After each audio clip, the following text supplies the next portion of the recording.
It seems like in our churches there's a tendency to segregate on the basis of like age. Like this is the young whatever's group. Absolutely. And one of the beauties of a church that I became a part of for a while here in Wichita was it was multi-generational, and the mentoring could happen then, but it was like, well, the 20-somethings just go over here and they do their thing, and the older people, they have their little groups and they have their donuts at 6 a.m. or whatever. Right. How do we mesh it? How do we encourage churches to...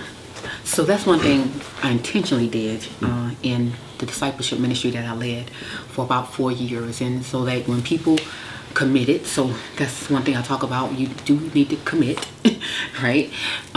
You commit to the mentoring group, and so we just had a basic form, and you just fill out certain things about yourself, and we prayed over that in the same way that Jesus prayed the night before he selected his 12 disciples, and we specifically and intentionally diversified our groups so that different generations were represented in each group.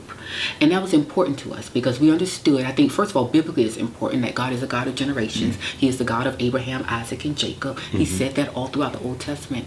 But also there's this understanding, even in Titus, when Paul's writing in Titus 2, of that the older men teaching the younger men and the older women teaching the younger women.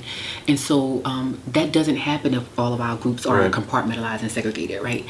So we intentionally put different generations in groups.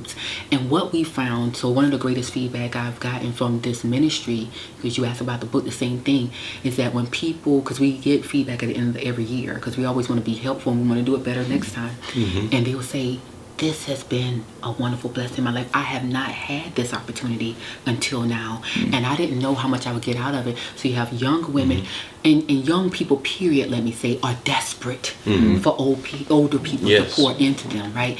And then you need to have a willingness of the elderly to invest in that way. And so you have people from both different generations saying, this was what made my group rich. That we had different generations speaking into our lives at that time. That's really great. That's really